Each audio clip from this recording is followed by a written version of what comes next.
வணக்கம். சொல்வனம் வினாவனம் 2025ல நம்ம படிச்ச நல்ல புஸ்தகங்களை பத்தி, கவிதைகளை பத்தி எல்லாம் பேசிட்டு இருக்கோம். அந்த வரிசையில இன்னைக்கு நாவல்கள் மற்றும் சிறுகதை தொகுப்புகள். அதை பத்தி நம்மளுக்கு இன்னைக்கு பேசுறதுக்கு மந்திரமூர்த்தி அழகு வந்திருக்காரு. முதல்ல மந்திரமூர்த்தி அழகு அப்படிங்கிறவர் இணையத்துல நிறைய பேருக்கு தெரிஞ்சிருக்கும். சிறந்த வாசிப்பாளர். நிறைய புத்தகங்களை படிச்சு சிறு சிறு விமர்சனங்களை அழகா எழுதக்கூடியவர். அவர் பிஎஸ்என்எல்ல கேரளா, தமிழ்நாடு, கர்நாடகா போன்ற பல தென் மாநிலங்கள்ல பணி செய்தவர். அங்கிருந்து வாசிப்புல ரொம்ப ஈடுபாடு கொண்டு பல சமயம் இந்த சிறுகதை நாவல்களை படிச்சுட்டு அதை சிறிய சிறிய விமர்சனங்களா எழுதி வழங்குபவர். தன்னுடைய இந்த உந்துதலால் வாசிப்பு குழு ஒன்னையும் வாசிப்போம் தமிழ் இலக்கியம் வளர்ப்போம் அப்படின்னு ஒரு குழுவை ரொம்ப வெற்றிகரமா நடத்திட்டு வர்றாரு. இதுக்கெல்லாம் முத்தாய்ப்பா குமுதம், கல்கி, 0 டிகிரி பப்ளிஷிங் இவங்கெல்லாம் நடத்தும் போட்டிகள்ல கதை தேர்வாளராகவும் ரொம்ப நாளா இருந்திருக்காரு.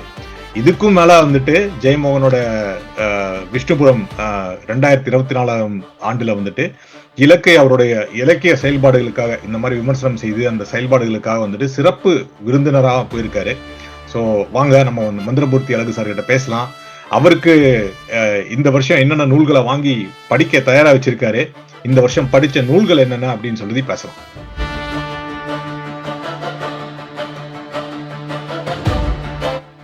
வாங்க மந்திரமூர்த்தி, எப்படி இருக்கீங்க? வணக்கம் மிஸ்டர் தினேஷ். வாங்க வாங்க, ரொம்ப சந்தோஷம். நான் உங்களை பத்தி ஒரு அறிமுகம் சொல்லிட்டேன். உங்களை பத்தி நீங்களே கொஞ்சம் சொல்லுங்க. நீங்க ரொம்ப வருஷமா இலக்கியத்துல ஆழ்ந்து பயணிச்சுட்டு இருக்கீங்க. சோ உங்களை பத்தி ஒரு சின்ன இன்ட்ரோடக்ஷன் மாதிரி கொடுத்துருங்க. அதுக்கப்புறம் பேட்டிக்கு போயிடலாம். வணக்கம் தினேஷ். பாஸ்டன் பாலா. சொல்வனம்ங்கிறது மிக நீண்ட காலமா 350 இதழ்களுக்கு மேலா மின்னிதழா வெளியாகி கொண்டிருக்கின்ற ஒரு இதழ். இலக்கிய வாசகர்களிடம் மிகவும் செல்வாக்கு பெற்ற ஒரு மின்னிதழ். ஏராளமான எழுத்தாளர்களை குறித்த சிறப்பு இதழ்களையும் வெளியிட்டிருக்கிறது. பாஸ்டன் பாலா இன்னும் சிறப்பு இதழ்கள் நிறைய பேருக்கு வெளியிட வேண்டி இருக்கிறது. இந்த ஆண்டிலே அதை மிகப்பெரிய ஒரு செயல்பாட்டுடன் நடத்துவோம் அப்படின்னும் சொல்லியிருக்கிறாரு. அதெல்லாம் பார்க்கல ரொம்ப மகிழ்ச்சியா இருக்குது. இப்போ என்னை பத்தி நான் குறிப்பா சொல்லணும்னு ஆசைப்படுறது என்ன அப்படின்னு கேட்டீங்கன்னா, கல்லூரியில படிக்கிற காலத்துல நான் சென்ட் சேவியர்ஸ் காலேஜ் திருநெல்வேலியில தான் கல்லூரியில படித்தேன். அப்போ தமிழ்துறை முதுகலை தலைவராக இருந்த வி.வி. ஞானப்பிரகாசம் அடிகளார் சில குறிப்பிட்ட மாணவர்களை வார இதழ்கள், மாத இதழ்கள்ல வர்ற கதைகளை எல்லாம் ஒரு சின்ன குறிப்பு எழுத சொல்லுவார். அந்த கதை கருவு என்ன, அது எழுத்தாளர்கள் யாருன்னு ஒரு ரெக்கார்டுக்காக. அப்போ ஏற்கனவே நமக்கு ஒரு விருப்பம் இருந்ததுனாலையும், அப்போ அந்த சிறு சிறுக்க எழுதி பார்த்ததுனாலையும் நமக்கு அந்த ஆர்வத்தினால எது முக்கியமான கதை அப்படிங்கிற சில சூட்சுமம் இருக்கு இல்லையா, அது கொஞ்சம் பிடிபட்டுது. அப்புறம் வாசிப்புங்கிறது அப்படி தொடர்ந்துகிட்டே வந்தது. இந்த வாசிப்போம் தமிழ் இலக்கியம் வளர்ப்போம் குழுவை பொறுத்த மட்டும் என்ன அப்படின்னு பார்த்தீங்கன்னா, குழுமங்கள் எந்த விதமான நோக்கமும் இல்லாம அரசியல் பின்புலம் சப்போர்ட் அல்ல யாரையாவது குறிப்பிட்ட நமக்கு ஒரு நோஷனோட அதை அவங்கள ஆதரிக்கணும் அப்படிங்கிற எந்த விதமான கட்டுப்பாடும் இல்லாமல் சுதந்திரமா பதிவுகள் வரணும், அரசியலை அதுல இலக்கியத்துல கலக்கக்கூடாது அப்படிங்கிற நோக்கத்துக்காக எடுத்து நடத்தணும். இதுல முக்கியமா இதை ஆரம்பிக்கிறதுக்கு துணை நின்றது நண்பர் எழுத்தாளர் சத்யான்னு ஒருத்தர். இப்ப அவர் ஒரு 3 வருஷமா முகநூல்ல இயங்கல. அப்புறம் கவிஞர் சுப்ரா, நெல்லை சார்ந்தவர். இவங்க தான் ரொம்ப அதுக்கு துணை புரிஞ்சாங்க. இந்த நேரத்துல அதை பதிவு பண்றது அவசியம்னு நினைக்கிறேன். இவ்வளவு போதும் நம்மள. அப்புறம் இன்னொரு முக்கியமான ஒரு விஷயம் இருக்கு. வாசிப்போம் இந்த தமிழ் இலக்கியம் வளர்ப்போம் கடந்த ஒரு 41 நவீன இலக்கிய கூட்டங்கள் நடத்தியிருக்கோம். முக்கியமான தமிழில் முக்கியமான படைப்புகளை தந்த எழுத்தாளர்களை குறித்து ஒருவர் பேசுவாரு, இல்லைன்னா 3 பேர் பேசுவாங்க. இந்த மாதிரி 41 நிகழ்ச்சி நடத்தியிருக்கோம். மரபு இலக்கியத்தை குறித்து 10 இலக்கிய நிகழ்வுகள் நடத்தியிருக்கோம். கவிஞர் இசைக்கு வீரமணன், அப்புறம் வானவில் ரவி, இந்த மாதிரி தமிழறிஞர்கள் பலரும் அதுல உரையாற்றியிருக்காங்க. இது காணொலி அப்படிங்கிறது மக்கள்கிட்ட சேர்ந்து சேரக்கூடிய ஒரு முக்கியமான வடிவம்ங்கிறதுனால இது பரவலான கவனத்தை பெற்றிருக்கு அப்படிங்கிறதுல ரொம்ப மகிழ்ச்சி. எழுத்தாளர் ஜெயமோகனும் கூட அவர் எழுதின அந்த குறிப்பில் அதை தான் அவர் குறிப்பிட்டிருந்தாரு. தொடங்குறது ஈஸி, அதை தொடர்ந்து நடத்துறது அப்படிங்கிறது வந்து முக்கியமானது அப்படின்னு சொல்லிதான் அந்த குழுமத்தை இந்த காணொலி நடத்துறதெல்லாம் பாராட்டி இருந்தாரு. கண்டிப்பா. அதாவது 41 எபிசோடு நடத்துறது அப்படிங்கிறது, இலக்கிய கூட்டம் நடத்துறது அப்படிங்கிறது வந்து பெரும் சாதனை. அதுலயும் நீங்க சொல்ற மாதிரி இந்த மரபிலக்கியம் அது சார்ந்து வந்து இந்த இன்ட்ரெஸ்ட் வந்து நீங்க அது பேச பேசதான் அது வந்து மக்களுக்கும் புரியும். இளைய தலைமுறைக்கும் நிறைய பேர் வந்து சேருவாங்க. அதையும் வந்து இணையம் போன்ற ஒரு இயங்குதளத்துல வந்து பண்றது வந்து ரொம்ப நல்ல விஷயம்னு சொல்லலாம். சரி, நம்ம நேரடியா பேட்டிக்கு போயிடலாம். முக்கியமான விஷயம் வந்துட்டு, நீங்க இந்த வருஷம் நிறைய பேர் என்ன பண்றாங்க, நம்ம வந்து நீங்க படிச்ச புஸ்தகம் சொல்றதுக்கு முன்னால வந்துட்டு நீங்க விருப்பப்பட்டியல நிறைய புஸ்தகங்களை வாங்கி வச்சிருப்பீங்க. இப்ப வந்து சீக்கிரம் வந்து சென்னை புக் ஃபேர் வர வரப்போகுது. அதுல வேற இன்னொரு லோட் ஆஃப் புக்ஸ் வாங்க போறோம். அதுக்கு முன்னால நீங்க வாங்கி படிக்க தயாரா வச்சிருக்கிற புஸ்தகங்கள் என்னென்ன, அதை பத்தி சொல்லுங்க முதல்ல. வாங்கி படிக்க தயாரா இருக்கிற புத்தகங்கள் அப்படின்னு எடுத்துக்கிட்டோம்னா, இப்ப இமீடியட்டா இந்த 0 டிகிரி நாவல் போட்டி ஒண்ணு நடத்தினாங்க. அதுல இறுதி சுற்றுக்கு 5 நாவல்களை தேர்ந்தெடுத்தாங்க. அந்த நாவல்களை வாங்கி வச்சிருக்கேன். அதுதான் அடுத்த படிக்க வேண்டிய ஒரு 5 நாவல்கள். அப்புறம் இந்த புத்தக கண்காட்சியில வந்து நிறைய புத்தகங்கள் நண்பர்களோட இதெல்லாம் வெளிவருது. அதனால அதுலயும் தேர்ந்தெடுத்து அந்த புத்தகங்களையும் வாசிக்கணும். இதை தவிர வாசிப்போம் தமிழிலக்கியம் வளர்ப்போம் குழுல நிறைய பேர் விமர்சனங்கள் அருமையான முறையில எழுதுறாங்க. அதனால அவர்கள் தேர்ந்தெடுக்கக்கூடிய விமர்சனங்களும் வரும். அதனால நாங்களும் அந்த குழுல திரும்ப திரும்ப சொல்ற விஷயம் என்னன்னா, சமகால நூல்களை கொடுத்த விமர்சனங்களை அதிகமா எழுதுங்க அப்படின்னு நம்ம எல்லா நண்பர்களையும் விமர்சகர்களையும் கேட்டுக்கிறோம். ஏன்னா சமகால அது வந்து மக்கள்கிட்ட அதிகமா போய் சேரணும் அப்படின்னு. அவ்வளவுதான், சொல்லுங்க. ஓகே, அருமையா சொன்னீங்க. நீங்க அந்த சொன்ன அந்த 0 டிகிரியோட அந்த ஷார்ட் லிஸ்ட் அப்படிங்கிறது வந்து ரொம்ப நல்லா பண்ணிட்டு இருக்காங்க. இது வந்து மூன்றாவது வருடம் பண்ணிட்டு இருக்காங்க நினைக்கிறேன். ஷார்ட் லிஸ்ட், லாங் லிஸ்ட் எல்லாம் போட்டு ஒரு தரத்தோட வந்துட்டு இருக்காங்க. சோ அது தவிர இப்போ நம்ம நீங்க அந்த இதுல செலக்ஷன் இதுலயும் இருந்திருக்கீங்க. பட் நம்ம படிச்ச புத்தகங்களுக்கு வந்துடலாம். சோ நீங்க வந்து முதல் தொடப்போகும் நூல் இது சொல்லுங்க. அந்த ஆசிரியரை பத்தி ஒரு சிறு குறிப்பு, உங்களுக்கு பிடிச்சது என்ன, பிடிக்காது என்ன அப்படின்னு சொல்லிட்டு நம்ம அதுல போயிடலாம். சோ ஃபர்ஸ்ட் நூல் என்ன சொல்லுங்க. இப்போ நீங்க சொல்றதுக்கு முன்னாடி மொத்தமா சென்ற ஆண்டுல நான் வாசித்ததுல ஒரு 9 நூல்களை பத்தி குறிப்பா சொல்லலாம் அப்படின்னு நினைக்கிறேன். இது வந்து என்னுடைய எண்ணம் தான். என்னுடைய எண்ணத்துல நான் வாசிச்சதுல இன்னும் இவ்வளவு இதையும் நான் இது கொடுத்துடுறேன், விளக்கு கொடுத்துடுறேன். அதனால நான் வாசிச்சதுல இது பண்றதுல முதல்ல நூல்களோட பேரெல்லாம் சொல்லிடுறேன் நான். எழுத்தாளர் ரம்யா அருண்ராயனோட கழிவோதம் அப்படிங்கிற சிறுகதை தொகுப்பு. அப்புறம் எழுத்தாளர் சௌமியா எழுதிய அரவான் சிறுகதை தொகுப்பு. எழுத்தாளர் செந்தில் ஜெகநாதன் எழுதிய அநாகதநாதம் சிறுகதை தொகுப்பு. அன்னை சொர்ணாம்பாள் நினைவு இலக்கிய விருதுகள், கவிஞர் ராயச்செல்லப்பா அவர் நடத்தின போட்டி, அவர் அன்னையின் நினைவா, அதுல தேர்வு பெற்ற கதைகள் ஒரு 35 சிறுகதைகள். அந்த தொகுப்பு ஒரே நூலா அவர் வெளியிட்டு இருக்கிறாரு, அந்த நூல். அப்புறம் 5வதா இளைத்தவன் நாவல், எழுத்தாளர் அபுல் கலாம் ஆசாத் எழுதின புத்தகம். அப்புறம் எழுத்தாளர் ஜெயரூபலிங்கம் எழுதின எல்லாம் உனக்காக அப்படிங்கிற சிறுகதை தொகுப்பு. அப்புறம் எழுத்தாளர் சீராளன் ஜெயந்தன் எழுதின அதிகார விநாயகர், அதுவும் ஒரு சிறுகதை தொகுப்பு. அப்புறம் எழுத்தாளர் அரவிந்தன் எழுதிய புதைமணல் சிறுகதை தொகுப்பு. அப்புறம் ஆரணங்கு அண்ட் பிற கதைகள், எழுத்தாளர் கிருஷ்ணமூர்த்தி எழுதினது.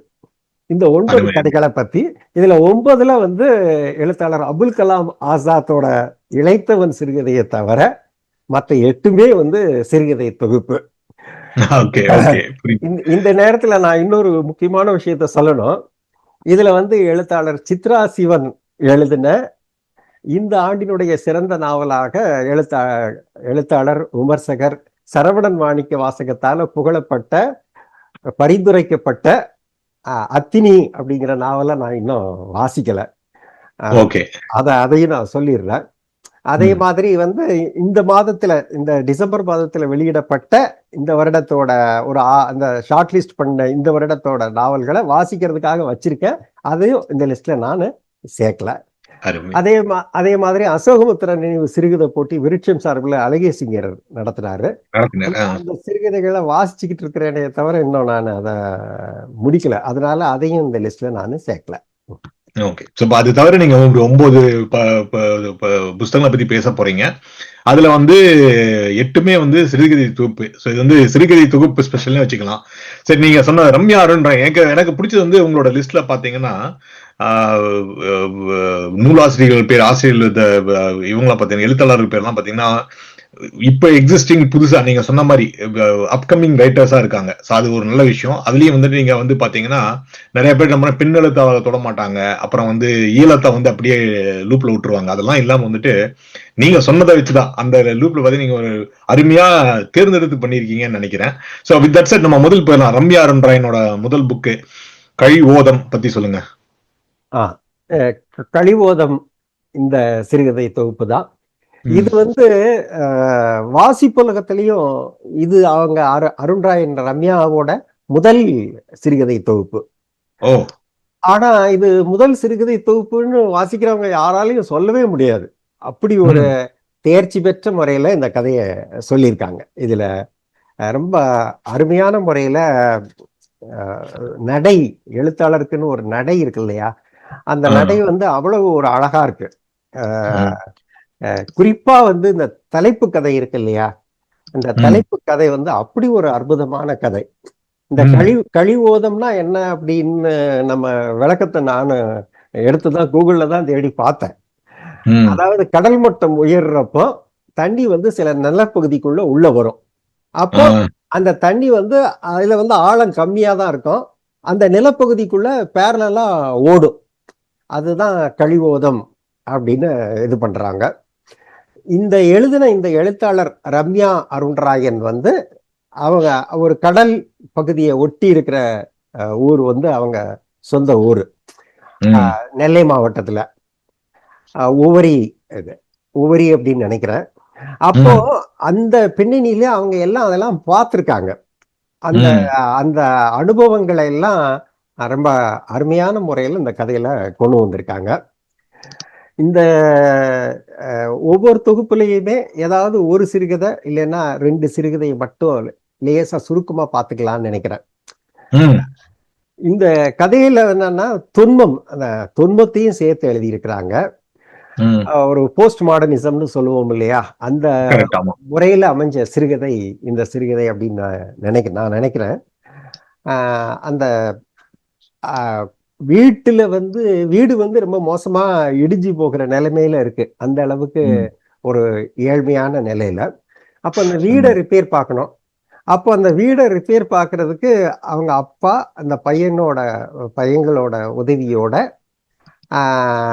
அந்த அந்த அந்த கிராமத்தோட எல்லையில இருக்கக்கூடிய தள்ளி இருக்கக்கூடிய இன்னொரு உங்களுக்கு சொந்தமான மரத்தை வெட்டி, ஏன்னா மரம் இது பண்ணி வீட்டுக்குள்ள சப்போர்ட் கொடுக்கறதுக்காக அந்த மரங்களை வெட்டி கொண்டு வராரு.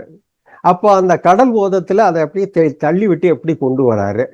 அப்போ அந்த கிராமத்துல முன்னாடி இருந்த ஒரு காதலிச்ச 2 பேரு அந்த ஜாதிங்கிற முறையில ஏற்கப்படாததுனால அவங்க தற்கொலை பண்ணிக்கிட்டாங்க அப்படிங்கிற கதையை அவங்க அப்பா தன்னுடைய பையன்கிட்ட எப்படி சொல்றாரு. இது எல்லாத்தையும் சேர்த்து அப்படி இணைச்சு ரொம்ப அழகா ஒரு வாழ்வியல் வந்து கதையை வந்து எப்படி சொல்ல முடியும் அப்படிங்கிறதுக்கு இந்த கதை வந்து ஒரு உதாரணமா சொல்லலாம். வாசிக்கிற வாசகனை வந்து அந்த கதைக்குள்ள அப்படியே சேர்த்து நம்மளை இழுத்துட்டு போறாரு ரம்யா அருண்ராயன். அருமை அருமை. நீங்க வந்து ரொம்ப அழகா வந்து தெளிவா விளக்குனீங்க, அந்த கதையும் ஆகட்டும், அந்த எழுத்தாளர் பத்தி விளக்குனீங்க. அடுத்தது அங்கிருந்து நம்ம அப்படியே சௌமியா அடுத்த புஸ்தகத்துக்கு போயிடலாம். இருந்தாலும் இதுல வந்து இன்னொரு சிறுகதை இருக்கு. அத வந்து என்னன்னா இன்னும் 2 சொல்லுவேன் நானு. கிடா நோட்டம்னு ஒரு கதை இந்த தொகுப்புல எனக்கு பிடித்த மொத்தம் வந்து 12 சிறுகதைகள் இருக்கு. இதுல 12 சிறுகதைகள்ல ரொம்ப பிடிச்சது வந்து கழிவோதம்ங்கிறதும் கிடானோட்டம்ங்கிறதும் ஆல்பம் அப்படிங்கிற 3 சிறுகதைகளும் ரொம்ப பிடிச்சது. மொத்தமா வாசகர்கள் வந்து இந்த கழிவோதம்ங்கிற இந்த தொகுப்பை நண்பர்கள் எல்லாரும் வாசிக்கணுங்கிறதுக்கு நான் நிச்சயமா பரிந்துரை செய்யறேன். அருமை அருமை, சூப்பரா சொன்னீங்க. கண்டிப்பா வந்து இது வந்து தெரியாத வாசகர்கள் தேடி படிக்கலாம். இதுவும் வந்து 0 டிகிரி வெளியீடு அப்படின்னு நினைக்கிறேன். சோ கண்டிப்பா நம்ம அதுக்கான லிங்க் கொடுத்தோம்னா அவங்க போய் செய்யலாம். ஆமா, கண்டிப்பா கண்டிப்பா. அடுத்தது சௌமியாவோட அரவான் பத்தி சொன்னீங்க, அதுக்கு சொல்லுங்க. சௌமியா பத்தி சொல்லணும்னா, அவங்க முகநூல்ல ஒரு முகநூல் ஸ்டாரா இயங்கிக்கிட்டு இருக்கிறாங்க. அவங்க முகநூல்ல இயங்குறதுக்கும் இந்த சிறுகதைக்கே சம்மந்தம் கிடையாது. அதுல கொஞ்சம் விளையாட்டுத்தனமா அவங்க இது பண்ணிட்டு இருக்கிறாங்க. கதைகள் வந்து சிறுகதை தொகுப்பு வந்து ஒரு குறுநாவல் தொகுப்பு வெளியிட்டு இருக்கிறாங்க. இதுக்கு முன்னாடி களிற்றடி அப்படிங்கிற ஒரு சிறுகதை தொகுப்பு வெளியிட்டு இருக்காங்க. அதை எழுத்தாளர் சு வேணுகோபால் வந்து முக்கியமான ஒரு சிறுகதை தொகுப்பா அந்த களிற்றடிய பரிந்துரை பண்ணியிருக்கிறாரு. இது 2வது சிறுகதை தொகுப்பு அவங்களுக்கு இந்த அரவான்கிற ஒரு சிறுகதை தொகுப்பு வந்து. இதுல எனக்கு ரொம்ப பிடிச்சிருந்தது என்னன்னு கேட்டீங்கன்னா, இன்றைய நவீன இலக்கிய உலகத்துல இன்றைய இளைஞர்கள் எப்படி இயங்குறாங்க, இன்று இளைஞர்களோட மன ஓட்டம் என்னவா இருக்கு, அவங்க காதலை பற்றி என்ன நினைக்கிறாங்க, இப்படிங்கிற இன்றைய கரண்ட் கண்டென்ட்னு சொல்றோம் இல்லையா, இதுதான் அவருடைய கதைகள் எல்லாத்துலயும் வந்து பேசுபொருளா இருக்கு. அதுதான் எனக்கு ரொம்ப ரொம்ப ரொம்ப பிடிச்சிருந்தது இந்த கதை தொகுப்புல. நான் இந்த குறிப்பா மொத்தம் இதுலயும் ஒரு 12 சிறுகதை இருக்குது. இந்த 12 சிறுகதைகள்ல வாழ்தல் இனிது அப்படின்னு சொல்லி ஒரு சிறுகதை இருக்கு. இந்த வாழ்தல் இனிதுங்கிற சிறுகதையை வந்து எல்லாரும் வாசிக்கணும்னு நான் சொல்லுவேன். அதாவது எவ்வளவு மனிதர்களுக்கு இடையில, சாதாரண வாழ்க்கை வாழ்ற மனிதர்களுக்கு இடையில எவ்வளவு பிரச்சனைகள் இருக்கு, எவ்வளவு பிரச்சனைகளுக்கு இடையில அவங்க வாழ்றாங்க, அவ்வளவு பிரச்சனைகளுக்கு இடையிலே அவங்க வாழ்க்கையை எப்படி நேசிக்கிறாங்க அப்படிங்கிற ஒரு விஷயத்த வந்து ரொம்ப அழகா ரொம்ப அழகா சௌமியா சொல்லியிருக்காங்க. இதுல வந்து இந்த கதையை சொல்ல போனாலே, இந்த கதையை சொல்றதுக்கே எவ்வளவுதான் சுருக்கமா சொன்னா கூட ரொம்ப நேரம் எடுத்துரும். ரொம்ப ரொம்ப ரொம்ப ரொம்ப சுருக்கமா நான் சொல்றதா இருந்ததுன்னா என்ன சொல்லுவேன் அப்படின்னு கேட்டீங்கன்னா, இந்த கதை சொல்லி வந்து அவளுக்கு குழந்தை இல்லை இந்த சென்ஸ், கல்யாணம் ஆகி ஒரு 6 வருஷம் ஆகியும் குழந்தை இல்லை. அவளுடைய கணவன் வந்து கணவனோட அவளுக்கு ஒன்றும் பெரிய பிரச்சனைன்னு சொல்ல முடியாது. இருந்தா கூட அவன் வந்து ஒரு இன்னும் கொஞ்சம் வசதியான பொண்ணை கட்டி இருக்கலாமே அப்புறம் அப்படின்னு நினைக்கிறவன், அப்புறம் ஏதாவது ஒரு விதத்துல அவ அறியாமலே அவளுக்கு ஏதோ ஒரு விதத்துல அவளுக்கு டார்ச்சர் பண்ணிட்டு இருக்கான். அந்த மாதிரி வேணும்னு பண்றது இல்ல, அந்த மாதிரியான சுபாவம் உடையவன் அவளுடைய கணவன். இவ வந்து இப்ப வேலை பார்க்குற இடத்துக்கு முன்னாடி இன்னொரு இடத்துல காலேஜ் முடிச்ச உடனே இன்னொரு இடத்துல பிரிண்டிங் இதுல வேலை பார்த்திருப்பா. அப்ப அவளுக்கு ஒரு தோழி கிடைச்சிருப்பா. அந்த சுமிதான்னு ஒரு தோழி. அவ ஒருத்தனை காதலிச்சு கல்யாணம் பண்ணிருப்பா. அவங்க 2 பேருக்கு 2 குழந்தைங்க இருக்கும். அந்த தோழி வந்து ஒரு அவசரமான ஒரு நேரத்துல இவட்ட கடன் வாங்கியிருப்பா. வாங்கின கடனை 1 மாசத்துல தரேன்னு சொல்லி வாங்கியிருப்பா. இவ வந்து அவளுக்கு அவசரம்னு சொல்லி மோதிரத்தை அடகு வச்சு அந்த கடனை கொடுத்துருப்பா. அந்த 1 வாரத்துல தரேன் உடனே தரேன்னு சொன்னவ வந்து 6 மாசம் ஆகியும் தரல. அந்த நெருக்கடி இவ புருஷன்ட்ட வந்து இப்படி மோதிரத்தை காணோம் அப்படிங்கிற ஒரு நாடகத்தை வந்து இன்னொரு சூழ்நிலையினால அவ வந்து இந்த கடன் கொடுத்துருக்கிறா இல்லையா, இந்த கடனை அடைக்கிறதுக்காக அந்த மோதிரத்தை அடகு வைக்கக்கூடிய சூழ்நிலை அவளுக்கு பின்னாடி வருது. இதெல்லாம் அந்த கதையில அவர் அழகா சொல்லிட்டு போய் கடைசியில இவ வந்து தோழியை திட்டுறதுக்காக அவ வீட்டுக்கு தேடி போறா. அங்க அவள் வந்து அவங்க 2 பேர் குடும்பத்துல நடக்கக்கூடிய சிக்கல்கள் என்ன, அவ்வளவு சிக்கல்களுக்கு இடையிலேயே அவங்க 2 பேரும் எவ்வளவு கருத்தொற்றுமையோடு இருக்காங்க. அதாவது 2 குழந்தை இருக்கே நீ பெத்துக்கணுமா அப்படின்னு சொல்லி எல்லாம் மத்தவங்க திட்டும் போது கூட அவங்க வந்து 2 பிள்ளை இருக்கிறத வந்து ஒரு சிரமமாவே நினைக்காம அவங்க அப்படி எதை எதிர்கொள்றாங்க. ஆனா நம்மளுடைய வாழ்க்கை இப்படி இருக்கே, நம்ம அவளை குறை சொல்றோமேங்கிற அவளுடைய தன்னிறக்கம், இதெல்லாம் அந்த கதையில அவர் ரொம்ப அழகா கொண்டிருக்கிறாரு. அதனால இந்த வாழ்தல் இனிது வந்து அந்த கழிமுகம் சிறுகதையை போலவே தமிழினுடைய முக்கியமான சிறுகதைகளில் ஒன்று அப்படின்னு நான் நிச்சயமா சொல்லுவேன். அருமை, அருமை. நல்லா அருமையா நீங்க டீப்பா ஆழ்ந்து படிச்சிருக்கீங்க. அதுக்காக ரொம்ப பேஷனேட்டா படிச்சிருக்கீங்கன்னு சொல்லலாம். நீங்க கதை சொல்றதுல இருந்து அது தெரியுது. அதுல இருந்து அடுத்த நாவல் செந்தில் ஜெகநாதனோட சொன்னீங்க. அத பத்தி கொஞ்சம் பேசலாம். செந்தில் ஜெகநாதனோட அநாகதநாதம். ம். செந்தில் ஜெகநாதன் வந்து திரைத்துறையில இருக்கிறாரு, அசிஸ்டன்ட் ஆமா. டைரக்டரா இருக்கிறாரு, எல்லாத்துலயுமே செயல்பாடு உடையவராக இருக்கிறார். பல இடங்கள்லையும் திரைப்படங்கள் சம்பந்தப்பட்ட வேறு மாநிலங்களில் நடக்கக்கூடிய நிகழ்ச்சிகளிலும் கலந்துக்கிறாரு. அப்புறம் இலக்கியம் சம்பந்தப்பட்ட நிகழ்வுகளிலும் கலந்துக்கிறாரு. இளைஞர். மலைக்கண் அப்படிங்கிறது அவருடைய முதல் சிறுகதை தொகுப்பு. அந்த மழைக்கண்கிற சிறுகதை தொகுப்பும் அதுல இருக்க கதைகள்லாம் விகடன்ல எல்லாம் கூட 1-2 கதை வந்ததுன்னு நினைக்கிறேன். அதே மாதிரி இதுலயும் 1-2 கதைகள் விகடன்ல வந்திருக்குது அப்படின்னு நினைக்கிறேன். பரவலாக கவனம் பெற்ற எழுத்தாளராக மயிலாடுதுறை சார்ந்த எழுத்தாளர் செந்தில் ஜெகநாதன் இருக்கிறாரு. இதுல வந்து வாசகரை வந்து உணர்வு பூர்வமா அணுகிறதுங்கிற ஒரு விஷயம் இருக்கு இல்லையா, அதை வந்து ரொம்ப அவர் வந்து வெற்றிகரமா செய்யறாரு. ஒரு கதாபாத்திரங்கள் எல்லாம் மற்றதெல்லாம் திரை பாணியில அவரை அணுகிறாரோ, திரை பாணியில கதை சொல்லுகிறாரோ அப்படிங்கிற இதெல்லாம் நமக்கு வாசிக்கும் போது தோணுது. காட்சிப்படுத்துதல் அப்படிங்கிற ஒண்ணு வந்து ரொம்ப வெற்றிகரமா தன்னுடைய கதைகள்ல செய்யறாரு. அப்படியே எதை எழுதினாலும் அது ஒரு காட்சி வடிவத்துல அது அவருடைய கதை வந்து ஓடிக்கிட்டே இருக்குது. இந்த தொகுப்புல வந்து எனக்கு ரொம்ப பிடிச்ச கதை தொகுப்புல இது ஒண்ணு. இத வந்து அவரு இதுல இந்த மொத்தம் 8 கதைகள் இருக்கு. இதுல எனக்கு பிடிச்ச 3 சிறுகதைகள், நான் ஒரு 4 சிறுகதைன்னு எடுத்துக்கிட்டேன்னா, தம்பொருள் ஒரு சிறுகதை இருக்குது இதுல.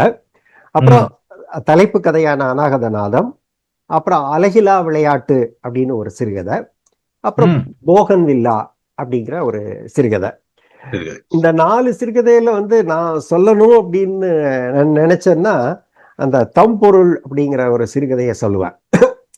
இந்த தம்பொருள்ங்கிற சிறுகதை வந்து ரொம்ப சுருக்கமா சொல்றதா இருந்ததுன்னா, வயசானவனுக்கு அண்ணன் தம்பிங்க 2 பேரு. அவங்க வந்து வயசானவருக்கு தன்னோட சகோதரிய கல்யாணம் கட்டி கொடுத்துடுறாங்க. அந்த ஆளு ஒரு சீக்காழி. அவனால என்ன, அவளுக்கு எந்த விதமான இதுவும் கிடையாது, இல்லறசுகம் கூட கிடையாது. அவளுக்கு வந்து அந்த முன்னாடி இருந்த அந்த கிராமத்துக்கு பக்கத்துல இருக்கிற ஒருத்தரோட தொடர்பால தான் அவளோட பிள்ளையே அவ குழந்தையே இருக்குது. அவன் செத்ததுக்கு அப்புறம் இவ வந்து தன்னுடைய தன்னோட சொந்த கிராமத்துக்கே வாரா. அங்க அவளுடைய சகோதரர்களுக்குள்ள ஏற்படக்கூடிய பிரச்சனை, சண்டை, அப்புறம் அவளோட அண்ணியோட ஏற்படுற சண்டை, இதெல்லாம் சொல்லிட்டே போறாரு. அந்த பையன் வந்து அவ யார நேசிச்சாலோ அவன் செத்து இந்த ஊருக்கு வந்தவொடனே அப்பப்போ வீடுகளுக்கு வந்துட்டு போகிற தொடர்பும் இருக்குது. அதனால ஏற்படக்கூடிய அந்த குடும்பத்துல அவங்க சகோதரர்கள் அவளுக்கு தர்ற தொந்தரவு, இதெல்லாம் இது கடைசியில அவ வந்து அவங்க சகோதரர்கள்ட்ட அவ சண்டை போடுறா. நான் போலீஸ்ல அப்புறம் கம்ப்ளைண்ட் பண்ணுவேன், எனக்குன்னு கிடைக்கக்கூடிய சொத்து இருக்குல்ல, நீங்க என்னடா பண்ணீங்க, ஒரு வயசானவனுக்கு போய் இது பண்ணா சரிதான்னு இது பண்ணீங்க, தலையில கட்டி என்ன தலைமொழிகி விட்டீங்க அப்படின்லாம் திட்டி தன்னுடைய ஆதங்கத்தை எல்லாம் சொல்றா. இவ வீட்டுக்கு அவன் வந்துட்டு போறான் இல்லையா, இவ தொடர்பு அவளோட மனைவி வந்து ஒரு நாள் இவ வீட்டுல வந்து சத்தம் போடுறான், தெருல இருந்து தெருவையே கூட்டி, இப்படி இது பண்ணிட்டு அநியாயம் பண்ற, நீ மண்ணை வாரி தூத்தி நீ உருப்பிடுவியா அப்படி இப்படின்லாம் அவளை இது பண்ணி சாபம் போட்டு போறான். இந்த கதையோட உச்சியில என்ன ஆகுன்னா, அவன் வந்து ஹார்ட் அட்டாக்னால அவன் இறந்து போறாரு. அவரு இவன் அந்த பையனோட தகப்பனார். அவன் ஒரு 10 வயசு பையன்தான். அவனுக்கு அந்த ஊர்ல ஏற்படக்கூடிய மத்தவங்க கிண்டல் பண்றது, உங்க வீட்டுக்கு ஒரு ஆள் வந்துட்டு போறாரு, அதெல்லாம் அந்த கதையில அழகா சொல்லிட்டு போறாரு செந்தில் ஜெகநாதன். அந்த கதையோட உச்சியில என்ன ஆகுதுன்னு கேட்டேன்னா, அவனோட மனைவி இருக்கா இல்லையா, அவ வந்து கடைசியில அவன் செத்ததுக்கு அப்புறம் ஒரு 4-5 நாள் கழிச்சு இவ வீட்டுக்கே தேடி வந்து அவ வீட்டுக்கே வாரா.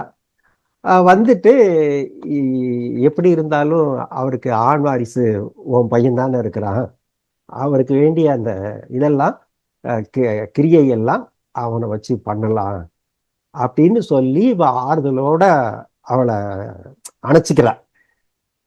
இதுதான் இந்த கதையை வந்து மனிதர்கள் வந்து பிரச்சனைகளை வந்து எப்படி அணுகிறாங்க, அவளுக்கு தன்னுடைய கணவன் வந்து இன்னொருத்தியோட வாழ்க்கையை பங்கு போட்டுக்கிறாங்கிறத அவளால ஏத்துக்க முடியலங்கிற அந்த தருணத்திலையும் கூட அது ஒரு தருணம்.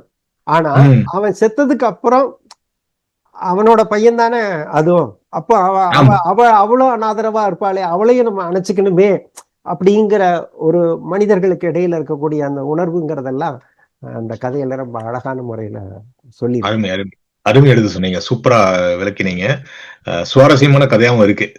அதுல இருந்து அடுத்த தொகுப்பு நீங்க சொன்ன மாதிரி அன்னை சொன்னாம்பாள் நினைவு தொகுப்பு, பரிசு தொகுப்பு அப்படின்னு சொன்னீங்க, அதை பத்தி சொல்லுங்க.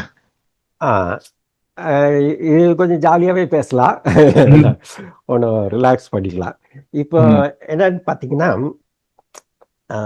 நான் ராயச்செல்லப்பாக்கு ரொம்ப நன்றி சொல்லணும். என்னன்னு கேட்டீங்கன்னா, இந்த தொகுப்பு வெளியீட்டு விழாவுக்கு இந்த கதைகளை பத்தி சிறப்பு உரை வந்து விமர்சன உரை வந்து நீங்க என்ன செய்ய சொன்னாரு. ஆமா, நம்ம அண்ணா நூற்றாண்டு நூலகத்துலதான் அந்த நிகழ்வு நடைபெற்றது ஒரு 2 மாசத்துக்கு முன்னாடி. அப்போ இது பண்ணி நான் பேசியிருந்தேன். இது வந்து 35 சிறுகதை வந்து இதுல தேர்ந்தெடுத்திருக்கிறாரு. இதுல ஒரு சிறப்பு என்னன்னா, 10 சிறுகதைக்கு வந்து முதல் பரிசு கொடுத்திருக்கிறாரு. ஒவ்வொரு சிறுகதைக்கும் வந்து 5000 ரூபாய் பரிசு கொடுத்திருக்கிறாரு. ஆமா, அதுக்கப்புறம் 10 சிறுகதைக்கு அப்புறம் இன்னொரு 10 சிறுகதைக்கு வந்து 3000 ரூபாய் வீதமா 2வது இதுன்னு போட்டிருக்கிறாரு. பரவாயில்ல, 20 சிறுகதையாச்சா, கடைசி 15 சிறுகதைக்கு வந்து 1000 ரூபாய் வீதமா பரிசு கொடுத்திருக்கிறாரு. சோ மொத்தத்துல ஒரு 35 சிறுகதை, மொத்தத்துல ஒரு 85,000 ரூபாய் பரிசு தொகை மட்டும் கொடுத்திருக்கிறாரு. ஆமா, நீங்க குமுதம் பெரிய அளவுல தங்க காசு, தங்க மோதிரம், அப்புறம் நிறைய அளவுல சங்க இலக்கிய போட்டி அப்படின்லாம் நிறைய நடத்தியிருக்கிறாங்க. அதை விட்டுட்டு பார்த்தோம்னா ஒரு சிறுகதை தொகுப்பு, சிறுகதைகள் போட்டிங்கிறதுல இவ்வளவு பெரிய தொகை கொடுத்து நடத்தியிருக்கிறது ராயச்செல்லப்பாவா தான் இருப்பார்னு நினைக்கிறேன். போன வருஷமும் நடத்தியிருந்தாரு, இந்த வருஷமும் அவர் நடத்தியிருக்கிறாரு. ஆமா, இதுல வந்து என்னன்னா எனக்கு ஆச்சரியம் என்னன்னா, தொடர்ந்து நிறைய சிறுகதை போட்டி நிறைய நடத்திக்கிட்டே இருக்காங்க தமிழ் இலக்கிய உலகத்துல. கடந்த 2 வருடமா நம்ம அதை பார்த்துக்கிட்டே இருக்கிறோம். அதுல வந்து இவ்வளவு நல்ல சிறுகதைகள் எல்லாம் இந்த தொகுப்புக்கு வந்திருக்கு அப்படிங்கிறது ரொம்ப நல்ல விஷயம். ஏன்னா போட்டிகள் நடத்தையில நல்ல கதைகள் வந்தா தானே இவ்வளவு ஒரு பரிசு கொடுத்து இது பண்ணல, அதுக்குரிய வாசிக்கிறவங்களுக்கும் ஒரு திருப்தியா இருக்கும். எல்லாருக்குமே அப்பதான் அது ஒரு வெற்றிகரமான போட்டியா அது இருக்க முடியும். கண்டிப்பா. அதுவும் நீங்க சொன்ன மாதிரி இந்த 35 பேருக்கு வந்து இவ்வளவு பரிசு படிக்கிறதுனா இதுக்கு எவ்வளவு என்ட்ரி வந்திருக்கும். ஒரு ஆமா, அது ஒரு 350 சிறுகதைக்கு மேல வந்திருக்கு. ஆமா, ஆமா, அவ்வளவுக்கு மேல வந்திருக்கு. ஆனா ஒருத்தர் சில பேர் 5-6 சிறுகதை எழுதியிருக்கிறாங்க, அந்த மாதிரி எல்லாம் இருக்குதுன்னு வச்சுக்கோங்க. அது ஆனா கதைகள் வந்து மொத்தத்துல அவ்வளவு வந்திருக்கு. அவரு ரொம்ப சின்சியரா அவரு எல்லாத்தையும் சார்ட் அவுட் பண்ணியிருக்கிறாரு ராயச்செல்லப்பா. அப்புறம் இறுதியா ஒரு 100 சிறுகதைகளை எடுத்து 2 நடுவர்கள்ட்ட கொடுத்து அதுல இருந்து என்ட்ரி எடுத்து எல்லாத்தையும் வச்சுதான் அவர் தேர்ந்தெடுத்திருக்கிறாரு. ஆனா அவங்களே ஒரு குறிப்பும் சொல்லிட்டாங்க, இது முதல் சிறுகதை, 2வது 3வது அப்படின்னு இருந்தா கூட அந்த மாதிரி எல்லாம் பார்க்க வேண்டியது இல்லை, இது பொதுவாக பரிசு பெற்ற கதைகள் அப்படிங்கிற ஒரு குறிப்பையும் வந்திருக்காங்க. கண்டிப்பா கண்டிப்பா. எனக்கு வந்து இந்த சிறுகதை தொகுப்புல வந்துட்டு ஒரு எழுத்தாளர் எழுதின சிறுகதை தொகுப்பு வந்து நீங்க படிக்கிறப்போ அந்த எழுத்தாளரோட டெப்தை புரிஞ்சுக்க முடியும், எந்த அளவுக்கு டீப்பா போயிருக்காரு அப்படின்னு அது அறிஞ்சிக்க முடியும். பட் அதே இது மாதிரி நீங்க பல எழுத்தாளர்கள் எழுதின ஒரு தொகுப்பு பாத்தீங்கன்னா இந்த பிரெத் நம்ம எந்த அளவுக்கு வந்து எந்த மாதிரி டிஃப்ரெண்ட் சப்ஜெக்ட்ஸ் கவர் பண்றாங்க அப்படின்னு தெரிஞ்சுக்க முடியும். அது ஒண்ணு. 2வது வந்து நம்ம ஒரு கலந்த சாதம் சாப்பிட்ட மாதிரி எல்லாம் இந்த கலவையான ஒரு விருந்துல போயிட்டு சில விருந்துல வந்துட்டு சாம்பார் சாதம் நல்லா, சாம்பார் நல்லா இருக்கும், நல்லா இருக்கும், அது மாதிரி அது நம்ம நிறைய தேர்ந்தெடுத்து கொடுத்த மாதிரி இருக்கும். அதுவும் இல்லாம ஒரே எழுத்தாளர் இல்லாம அவங்களோட நடை வேற மாதிரி இருக்கும், அவங்க எடுத்துக்கொண்ட பேசு பொருள் வேற மாதிரி இருக்கும். சோ இது எனக்கு நிஜமாவே இந்த மாதிரி இந்த தொகுப்புகள்ல வந்துட்டு ஒரு எழுத்தாளர் எழுதின தொகுப்புல அதோட இன்ட்ரெஸ்டிங்கா இருக்கும். அது அந்த எழுத்தாளரை பத்தி டீப்பா புரிஞ்சுக்கிறதுக்கு, அவரோட மனசு எப்படி ஒர்க் பண்ணுது அப்படிங்கறது தெரிஞ்சுக்கிறது தெரியும். ஆனா இந்த மாதிரி எடுக்கிறப்போ அவங்க பிரெத் எப்படி கவர் பண்றாங்கன்னு தெரியும். சோ அருமையான தேர்ந்தெடுப்புன்னு சொல்லலாம். சோ அடுத்தது எனக்கு ஒரு செகண்ட், இதுல நீங்க ரொம்ப அழகா சொன்னீங்க. ஏன்னா வித்தியாசமான எழுத்தாளர்கள் வித்தியாசமா எழுதியிருக்கிறத பார்க்கல. இப்ப எனக்கு இலக்கிய சிந்தனை தொகுப்பு ஞாபகத்துக்கு வருது. இலக்கிய சிந்தனை தொகுப்பு பூரா நான் தேடி தேடி வாசிச்சிருக்கேன். அந்த 72 73 காலகட்டத்தில இருந்து அதுல வந்து அதை யார் தேர்ந்தெடுத்துக்கிறாங்களோ அவங்களுடைய விமர்சன கட்டுரையும் அதுல சேர்ந்திருக்கும். எப்படா அந்த தனிமைங்கிற சிறுகதையில அந்த 12 வருஷத்துல சிறந்த சிறுகதையா, அது விமர்சனங்கள் ஒன்னொன்னு சேர்ந்து வரும். சுஜாதா ஒரு வருஷத்துல எழுதியிருப்பாரு. ரொம்ப அழகா அதை எப்படி தேர்ந்தெடுத்தாரு அப்படிங்கறத அவர் ரொம்ப அழகா கொண்டு போயிருப்பாரு. சுஜாதா அதை அழகா கொண்டு போயிருக்கையில இறுதியா ஒரு சிறுகதையை தேர்ந்தெடுத்திருப்பாரு.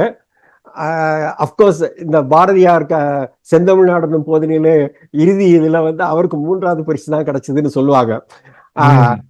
ஆனா பாரதியார் கவிதை தான் காலத்தால நின்ற கதைகள். அதுல வந்து அவரு ஜெயகாந்தன் கதையை வந்து விலக்கிட்டு இன்னொரு சிறுகதையை அதுல இறுதிச்சிட்டு தேர்ந்தெடுத்துப்பாரு. அதுல ஜெயகாந்தன் கதையில ஒரு விமர்சனம் என்னன்னா, அந்த ஐஸ் கட்டி வந்து ஐஸ் சாப்பிடுவான் அவன். அந்த ஐஸ் சாப்பிடுறதுல வந்து அவன் அதை வந்து அந்த அந்த போதனைங்கிற மாதிரி அதை நேரடியா அப்படியே எழுதியிருப்பாரு ஜெயகாந்தன். அந்த ஐஸ்க அதை வந்து அவர் அந்த இடத்துல அதை சொல்லாம விட்டுருந்தாருன்னா அது இன்னும் அந்த சிறுகதை வந்து ரொம்ப நல்லா இருந்திருக்கும் அப்படின்னு சொல்லி அடுத்த சிறுகதைக்கு தாண்டி போவாரு சுஜாதா. இது மாதிரி நம்ம இந்த கதைகள் எல்லாம் நிறைய இருக்கும். ஆமா, ஏன்னா இதுல வந்து அவ்வளவு வேறுபட்ட சிறுகதைகள் இருக்கு. தன்மையில சொல்ற கதைகள் வேற அதான் தன்மையில வேறு பாத்திரங்களின் வாயிலாக சொல்லப்படுகிற கதைகள். அந்த கதையினுடைய கதாசிரியரோட முத்திரையான நடைகள், முத்திரைன்னு சொல்ல முடியாது, அவங்களுடைய நடைகள்ல அந்த கதைகளை எப்படி சொல்றாங்க அப்படிங்கிறது. இதுல வந்து நான் ஒரு 6 சிறுகதையை வந்து இந்த தொகுப்புல எனக்கு ரொம்ப பிடிச்சதா நான் சொல்லுவேன். உங்களுக்கு வேற சில கதைகள் பிடிக்கலாம், ஆனா அதுதான் அந்த கதைகளோட நான் சிறப்புன்னு சொல்லுவேன். ஏன்னா ஒவ்வொருத்தருக்கும் அவங்கவுங்களுக்கு சில எண்ணங்கள் இருக்கலாம், ஆனா நமக்குன்னு சில அளவுகோல்கள் இருக்கும் இல்லையா? அந்த அடிப்படையில வந்து எனக்கு ரொம்ப பிடித்ததா அமைஞ்ச சிறுகதைகளை பகிர்ந்துக்கலாம்னு நினைக்கிறேன். நெய்வேலி பாரதிக்குமார் எழுதின உதிரத்தில் கலந்த ரத்தம். அத வந்து இந்த உக்ரைன் ரஷ்யா அந்த சண்டையை வச்சு போருங்கிறது வந்து மனித குலத்துக்கு அல்ல அங்க இருக்கிற மக்கள் வந்து எவ்வளவு துன்பப்படுறாங்க, எவ்வளவு அதனால அல்லுறாங்கன்னு அந்த மக்களை வச்சு எழுதியிருக்கிறாரு அந்த கதையை. அதுதான் அதனாலேயே அந்த கதையை வந்து ரொம்ப அழகா சொல்லி எங்கேயுமே மிகைப்படுத்தல் இல்லாம அழகா சொல்லிட்டு போறாரு. அதனால அந்த ஒரு கதை. அதுக்கப்புறம் சந்துரு மாணிக்க வாசகம், எழுத்தாளர் சந்துரு மாணிக்க வாசகம் எழுதின தராசு அப்படிங்கிற ஒரு சிறுகதை. அப்புறம் அனுராதா ஜெய்சங்கர் எழுதின வலியும் வழியும், வலி பெயின் வழி வே, அது ஒண்ணு. அப்புறம் சிறிய தவறுன்னு ஆர்சி நடராஜன் எழுத்தாளர், அவர் எழுதின ஒரு கதை. அப்புறம் கேப்டன் குக் அப்படிங்கிற சிறுகதை துரை தனபாலன் எழுதினது. அப்புறம் மன்னிப்பாயா அப்படின்னு ஒரு சிறுகதை, எழுத்தாளர் வேல்முருகன் எழுதின கதைகள். இது வாசிக்கின்ற வாசகர்களுக்கு வந்து இந்த 35 சிறுகதைகளுமே நல்ல ஒரு வாசிப்பு அனுபவத்தை தருங்கிறது என்னோட எண்ணம். அருமையா சொன்னீங்க. நீங்க சொன்ன மாதிரி வந்துட்டு அந்த நீங்க சொல்ல ஒவ்வொரு பேரு சொல்றப்போ அந்த கதைகளோட பேரு கேட்கிறப்ப வாசிக்கணும்ன்ற மாதிரி தோணுது. நல்ல பேர் வச்சிருக்காங்க அப்படின்னு சொல்லலாம். இப்போ அடுத்த இது வந்துட்டு நம்ம எல்லாருக்கும் தெரிஞ்சவர், நாங்க வந்து இணையத்துல வந்து மரத்தடி குழுமம் அப்படின்னு ஒண்ணு நடத்திட்டு இருந்தோம். அதுல இருந்து அபுல் கலாம் ஆசாத் அப்படிங்கிறவர் வந்து ரொம்ப நல்லா எழுதக்கூடிய ஒரு எழுத்தாளர். இப்பதான் அவர் வந்து இணையத்துல கொஞ்சம் பாப்புலர் இருந்தாலும் கூட அந்த காலத்துல இருந்து ரொம்ப வருஷம் எழுதிட்டு இருக்காரு. சிறந்த கவிஞரும் கூட அவரு. அதே மாதிரி கசல் விரும்பி எனக்கு தெரிஞ்சு அதெல்லாம் ஞாபகம் இருக்கு. அவரோட புஸ்தகத்தை பத்தி சொல்லுங்க. ஆமா, அபுல் கலாம் ஆசாத் வந்து எனக்கும் நல்ல நண்பர் தான். 0 டிகிரி போட்டியில வந்து நெடும்பட்டியல்ல அவர் கதைகள் வந்திருக்கு. கரெக்ட். நெடும்பட்டியல்ல வந்திருக்கு. இதுக்கு முந்தைய அவருடைய தொகுப்புகள் எல்லாம் 0 டிகிரியின் மூலமா வந்திருக்கு. அப்படி நெடும்பட்டியல்ல வந்த ஒரு கதை தான் இளைத்தவன்கிறது. இந்த வருஷத்தினுடைய 2025 கடைசியில இந்த டிசம்பர்ல டிக்ளேர் ஆனதுல வெற்றி பெற்ற முதல் பரிசு பெற்ற கதை நாவலை எழுத்தாளர் அபுல் கலாம் ஆசாத் தான் எழுதியிருக்கிறாரு. அவரு அதை வாங்கினதுல ஒன்றும் பெரிய ஆச்சரியம் இல்லை. நான் நிச்சயமா நண்பர் அபுல் கலாம் ஆசாத் எழுத்தாளரா குறிப்பிடத்தக்க பரிசை வாங்குவாரு அப்படிங்கிறத நான் உறுதியா நம்பினேன். நான் அவரு இந்த ஆண்டினுடைய பரிசு பெறையில அவருக்கு அடுத்துதான் நான் உட்கார்ந்துருந்தேன். அதனால அந்த ஒரு மொமெண்ட்ல அவர் அனுபவிச்ச அந்த மகிழ்ச்சி இருக்கு இல்லையா, அதை நானும் அப்படி கூட இருந்து நானும் அனுபவிச்சேன், சேர்ந்து அனுபவிச்சேன். அப்படி ஒரு முக்கியமான தருணம். அந்த தருணம் வந்து இந்த இளைத்தவன்கிற நாவல்ல அவர் சொல்ல வர விஷயம் என்னன்னா, ரெண்டு பேர் இந்த கதை சொல்றாங்க இந்த நாவல. சலாவுதீன்கிற ஒருத்தன் பார்வையிலையும் இன்னொன்னு முபாரக் அப்படிங்கிறவன் பார்வையிலையும் இந்த நாவலை சொல்லிட்டு போறாரு. ரெண்டு பேர் கதை சொல்லி. இந்த சலாவுதீன் தான் அவன் பிறக்கும் போது வந்து நல்லா இதாதான் இருந்தான், நல்ல பாடி, குழந்தை வந்து பர்மன் மத்ததோட தான் இருந்தான். ஆனா ஒரு ஆக்சிடென்ட் ஆயிடுது. அந்த ஆக்சிடென்ட் ஆனதுக்கு அப்புறம் அவன் சின்ன வயசுலதான் அவன் ஆள் மெலிஞ்சு போயிடுறான். ஆள் மெலிஞ்சு போய் அவங்க அப்பா வந்து அவனை வந்து மல்யுத்த குத்துச்சண்டை வீரனாக்கணுங்கிறது அவருடைய விருப்பமா இருக்கு. ஆனா அவனுக்கு அதுல விருப்பம் இல்லை. அவனை வந்து காலம் வந்து எப்படி குத்துச்சண்டைக்கு இழுத்துட்டு போகுது அப்படிங்கிறது தான் இந்த கதை. அந்த சில இடங்கள்ல ரொம்ப கொஞ்சம் மிகைப்படுத்தி இல்ல, ரொம்ப விரிவா சொல்லியிருக்கிறாரு சில விஷயங்கள் எல்லாம். அதெல்லாம் கொஞ்சம் தவிர்த்திருக்கலாம் அப்படின்னு ஒரு வாசகனா எனக்கு தோணுச்சு. நீங்க வந்து சொல்றப்பதான் எனக்கு இன்னொரு ஞாபகம் வந்துச்சு. அபுல் கலாம் ஆசாத் வந்துட்டு பெரிய வாத்தியார் ஃபேன். வாத்தியார்னா நான் எங்களுக்கு வந்து எம்ஜிஆர் தான், எம்ஜிஆர் ஃபேனு. அதனால இந்த குஸ்தி எம்ஜிஆரோட படத்துல வந்து என்னென்ன மாதிரி வகையான குஸ்தி எல்லாம் போட்டிருக்காங்க, என்ன மாதிரி ஃபைட் போடுவாங்க, வால் பயிற்சியில என்ன பண்ணுவாங்க அப்படிங்கறதெல்லாம் ரொம்ப தீவிரம் எழுதியிருக்காரு. ஸோ நீங்க மல்யுத்தம்னு சொன்னோன்னே அந்த புக்கை படிக்காமே வந்துட்டு அது என்ன மாதிரி டீடைல்ஸ் எல்லாம் கொடுத்துருப்பாரு அப்படின்னு ஓரளவுக்கு அப்படி பின்னால ஓட ஆரம்பிச்சிருச்சு. ஸோ அவருக்கான ஏரியா தான் கரெக்டா தான் தெரியுது, அவருக்கான களத்தை நல்லா தேர்ந்தெடுத்திருக்காருன்னு தான் சொல்ல முடியும். அதுல ஒரு நாவலோ ஒரு சிறுகதையோ அது எது முக்கியமான விஷயம்னு கேட்டீங்கன்னா, வாசகனை வந்து தொடக்கத்துல இருந்து இறுதி வரைக்கும் வாசிக்க வைக்கணும். கண்டிப்பா அதுதான் அது ஒரு படைப்போட வந்து ரொம்ப முக்கியமான விஷயம். அவருடைய இப்போ நான் சொன்ன இதுவரைக்கும் சொன்ன எல்லா கதைகளுமே எல்லா இதுவுமே அந்த அடிப்படையில வந்து முக்கியமான புத்தகங்கள். நாவல்ங்கிற அடிப்படையில வந்து இந்த இளைத்தவன்கிற இந்த நாவல்ல அபுல் கலாம் ஆசாத்தும் அந்த மேஜிக்க பண்ணியிருக்கிறாரு. அருமை அருமை அருமை, அழகா சொல்லிட்டு போறாரு. ஆமா, சூப்பர். அடுத்தது வந்து நீங்க இவரை பத்தி நான் வந்து இப்போ வந்து நண்பர் பாராகவன் நடத்தும் மெட்ராஸ் பேப்பர்ல வந்து எழுதுறது வந்து அவரை பத்தி எனக்கு தெரிய ஆரம்பிச்சிச்சு. பட் அவர் வந்து புஸ்தகம் வெளியிட்டிருக்காரு அப்படிங்கிறது அவர் மெட்ராஸ் பேப்பர்ல எழுதுறவங்க எல்லாருமே வந்து புஸ்தகம் வெளியிட்டிருக்காங்க. ஒன்னா அவங்க தனியா வெளியிடுவாங்க, இல்ல 0 டிகிரி வெளியிடு, இல்லைன்னா மெட்ராஸ் பேப்பரே வெளியிட்டிருக்கோம் அப்படின்னு சொல்லுவாங்க. பட் வித் தட் சைட் அவரு சிறந்த எழுத்தாளர் அப்படின்னு சொல்லிட்டு அவரோட ஒரு புஸ்தகத்தையும் உங்க பட்டியல பார்த்தது எனக்கு வியப்பா இருந்துச்சு. எல்லாம் உனக்காக அப்படிங்கிற அந்த புஸ்தகம், அதை பத்தி கொஞ்சம் சொல்லுங்களேன். இந்த எல்லாம் உனக்காகங்கிற சிறுகதை தொகுப்பை எழுதின ஜெயரூபலிங்கம் வந்து எனக்கு நண்பர். நான் எப்பவுமே நண்பருங்கிறது வேற, படைப்புங்கிறது வேற. நமக்கு பிடிச்சிருந்தாதான் அந்த புத்தகம் வந்து நான் நல்லா இருக்கு அப்படின்னு சொல்ற வழக்கம் உண்டு எப்பவுமே. ஒரு வாசகனா நான் சொல்றது அவ்வளவுதான், வேற என்ன. இப்ப எனக்கு ஜெயரூபலிங்கம் வந்து அப்பப்ப அவர் மின்னிதழ்கள் எழுதின சிறுகதைகளை நான் வாசிச்சுட்டு தான் இருந்திருக்கேன். அப்பமே அந்த கதைகள்ல வந்து அவர் அப்பதான் எழுத ஆரம்பிக்கிறாரு. ஆனா எழுதுறப்பமே அந்த கதையில ஒரு நடைன்னு ஒண்ணு இருக்கு இல்லையா, அந்த நடை வந்து அவ்வளவு பிடித்தமான நடையா இருந்தது எனக்கு. அவர் அந்த கதை சொல்ற ஒரு முறை வந்து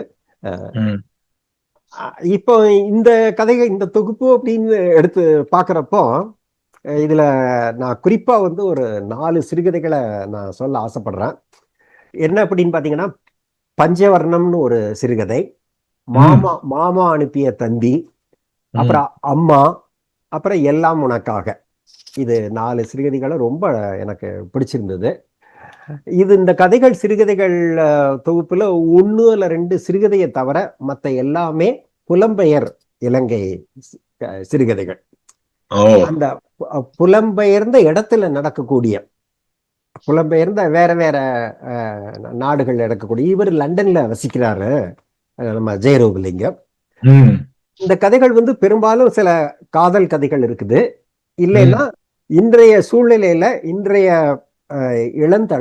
தலைமுறையினரோட காதல், அவங்க திருமணங்கள்ல இருக்கக்கூடிய சிக்கல்கள், அவங்க வந்து பூர்வீக இடத்தையும் விடப்பட முடியாம இங்க வந்து இருக்கையிலையும் கல்யாணம் அப்படின்னு பண்ண வர்றப்போ ஏற்படுகிற நெருக்கடிகள், அவங்க அந்த நாட்டோட சூழ்நிலையோட எந்த அளவுக்கு அவங்களால இணைய முடியுது இல்லைன்னா இணைய முடியல அப்படிங்கிறத பத்தி எல்லாம் இந்த சிறுகதையில எழுதியிருக்கிறாரு. அதுதான் நம்ம சிறுகதைகளை எதிர்பார்க்கறது. நாம் அறியாத ஒரு வாழ்க்கைன்னு ஒண்ணு இருக்கு இல்லையா? நாம் அறியாத ஒரு வாழ்க்கையை வந்து சிறுகதையில வர்றப்பதான் நமக்கு வந்து அதனுடைய கவனம் அது மேல கூடுது. எல்லா மக்கள்கிட்டையும் சென்று சேர்க்க வேண்டியது என்ன? அவங்க வாழ்க்கை, அறியாத வாழ்க்கையை வந்து மக்கள்கிட்ட கொண்டு போய் சேர்க்கணும். அதை வந்து நல்ல அதுக்குன்னு ஒரு சிறந்த ஒரு நடையோடு அதை சொல்றப்பதான் அந்த கதையில வந்து கலை அம்சத்தோட சேர்ந்துருக்கு அப்படின்னு நம்ம சொல்றோம் கதைகளை. இப்போ இதுல நான் இந்த பஞ்சவர்ண கிளின்னு ஒரு கதை இருக்கு இல்லையா? இந்த கதையில வந்து அந்த இலங்கையை சேர்ந்த பெண், கல்யாண வயசுல இருக்கக்கூடிய ஒரு பெண், எல்லா விகிதத்திலையும், படிப்பிலையும், அழகுலையும், எல்லாத்துலேயும் தகுதிக்கு மேலேயே இருக்கக்கூடிய ஒரு பெண் வந்து அவங்க அம்மாவுனால எப்படி எமோஷனலா அவ இது பண்ணப்படுறா, தடை செய்யப்படுறா, எமோஷனல் பிளாக்மெயிலிங். அதனால அவ வந்து தனக்கு கிடைக்கக்கூடிய வாழ்க்கையை வந்து எப்படி இழக்கிறா. அவங்க அம்மாவுக்கும் மகள் அப்படி இழக்கணுங்கிறது விருப்பம் கிடையாது. அவன் மகள் மேல இருக்கதா, அவளுக்கு மகள் மேல இருக்கக்கூடிய அக்கறை தான். ஆனா இவ அதனால எப்படி பாதிக்கப்படுறா அப்படிங்கறதெல்லாம் சொல்லிக்கிட்டே வந்து அவ வந்து ஆரம்பத்துல ஒரு வீட்டுல ஒரு கூண்டுல ஒரு பஞ்சவர்ண கிளி வளர்க்குறா. இந்த பஞ்சவர்ண கிளியை வந்து கதை உச்சியில கடைசியில எப்படி போய் கனெக்ட் பண்றாருன்னு கேட்டேன்னா, அவ எப்படி அங்க பஞ்சவர்ண அந்த கிளி எப்படி அங்க அடைபட்டு இருக்கோ அதே மாதிரி அவளும் அந்த வாழ்க்கையில எப்படி அடைபட்டு இருக்கா அப்படிங்கிறத வந்து கடைசியில் அந்த கதை முத்தாய்ப்புல கொண்டு போய் இணைக்கிறாரு. ரொம்ப ஒரு அழகான ஒரு கதை. இந்த தொகுப்பு வந்து இலங்கையில அவர் திரிகோணமலையில அச்சடிச்சு இது பண்ணி வெளியிட்டு இருக்கிறாரு. வாசகர்கள் வந்து கண்டிப்பா வாசிக்க வேண்டிய சிறுகதை தொகுப்புல இந்த எல்லாம் உனக்காகவும் ஒண்ணு. அருமை அருமை. அடுத்த புஸ்தகம் வந்து நீங்க வந்து சொன்னது வந்து அதிகார விநாயகர் அப்படின்னு சொன்னீங்க, சீராளன் ஜெயந்தனோடது. அதுவும் வந்துட்டு அட்லீஸ்ட் நான் அதிகம் கேள்விப்பட்டிருக்காத ஒரு புஸ்தகம் தான் சொல்ல முடியும். ஸோ நீங்க தேடி கண்டுபிடிச்சிருக்கீங்கன்னு சொல்லலாம். இது எப்படி, இந்த புஸ்தகம் எப்படி உங்களுக்கு கிடைச்சது? இந்த புஸ்தகத்துல உங்களுக்கு பிடிச்சது என்னன்னு சொல்லுங்க. இது வந்து பேசப்படலேன்னு சொல்ல முடியாது. ஏதோ ஒரு போட்டியில வந்து இந்த அதிகார விநாயகர்ங்கிற தொகுப்பு வந்து பரிசு பெற்றது. அதுக்கப்புறம் தான் நான் இந்த தொகுப்பை வாங்கி வாசிச்சேன். இவரோட முதல் சிறுகதை தொகுப்பையும் நான் வாசிச்சிருக்கேன், சீராளன் ஜெயந்தன் எழுதினது. எனக்கு எழுத்தாளர் ஜெயந்தனை வந்து ரொம்ப ரொம்ப பிடிக்கும். எழுத்தாளர் ஜெயந்தனோட சிறுகதைகள் எல்லாம் நான் வாசிச்சேன். முதல்ல இருந்தே நான் சின்ன வயசுல இருந்தே ஜெயந்தனோட கதைகளை வாசிச்சிருக்கேன். அப்புறம் சுப்ரபாரதி மணியன் இருக்கிறார் இல்லையா, எழுத்தாளர் சுப்ரபாரதி மணியன். அவரு பிஎஸ்என்எல் துறையில வேலை பார்த்தவர் தான். அவரு எனக்கு நண்பர் தான். அவரு ஜெயந்தனோட நெருங்கி பழகினவர். அதனால அவர் ஜெயந்தனை பத்தின சில இதெல்லாம் என்கிட்ட பகிர்ந்துக்கிடுவாரு. ஆர்பிஎஸ் நாங்க சொல்லுவோம், சுப்ரபாரதி மணியன். அவர் வந்து அதனால எனக்கு ஜெயந்தன் மேல கொஞ்சம் கூடுதலான ஒட்டுதலே உண்டுன்னு சொல்லலாம். அதனால ஜெயந்தனோட பையன் எழுதின கதை அப்படிங்கிறப்ப ஒரு ஆர்வம் இயல்பாவே எனக்கு இருந்துச்சு. இப்போ இந்த அதிகார விநாயகர் அப்படிங்கிற சிறுகதை தொகுப்புல வந்து குறிப்பா நான் ஒரு 3 சிறுகதையை நான் சொல்லுவேன், எனக்கு ரொம்ப பிடிச்சதா. மொட்டை அப்படின்னு ஒரு சிறுகதை, தொண்டு கூலி அப்படிங்கிற ஒரு சிறுகதை, அப்புறம் தாயம் ஒண்ணு அப்படின்னு ஒரு சிறுகதை. இந்த 3 சிறுகதையிலையும் இந்த கதைகள்ல காணக்கூடிய ஒரு இது என்னன்னு கேட்டீங்கன்னா, சாதாரண மக்களோட வாழ்க்கை, அந்த வாழ்க்கையை பத்தி சொல்லிட்டு போறாரு. ரொம்ப ஒரு எளிய நடையில தான் சொல்லிட்டு போறாரு. ரொம்ப ஒன்றும் திருகு நடையோ இல்லை மற்றதெல்லாம் ஒன்றும் கிடையாது.